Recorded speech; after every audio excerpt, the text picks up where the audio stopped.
How to maintain the supporting reactor of the cooling and heating thermostat.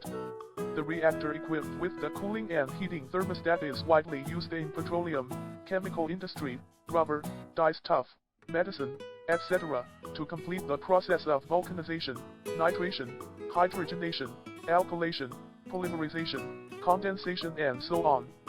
1. Check the piping and valves related to the reactor equipped with the cooling and heating thermostat, and only when the reactor meets the material receiving conditions can be fed. 2. Check whether the stirring motor, reducer, and mechanical seal of the reactor matched with the cooling and heating thermostat are normal, whether the oil level of the reducer is appropriate, and whether the cooling water for the mechanical seal of the reactor is normally supplied. 3. Under the condition that the reaction kettle matched with the cooling and heating thermostat is not abnormal, start stirring and put in the materials according to the specified amount. 4. Strictly implement the operating procedures of the reactor supporting the cooling and heating thermostat. Pay close attention to the temperature and pressure in the reactor and the jacket pressure of the reactor, and strictly prohibit over-temperature and over-pressure. 5.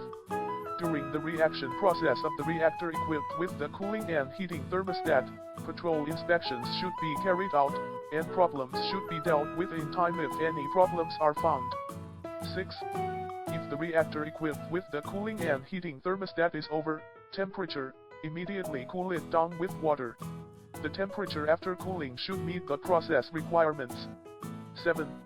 If overpressure occurs in the reactor supporting the cooling and heating thermostat, the vent valve of the reactor should be opened immediately.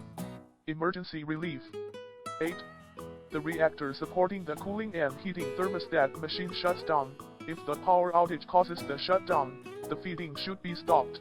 If the power is cut off during the feeding should be stopped and the vent valve should be opened to cool the water.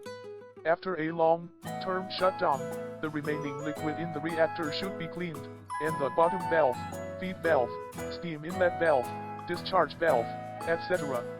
should be closed.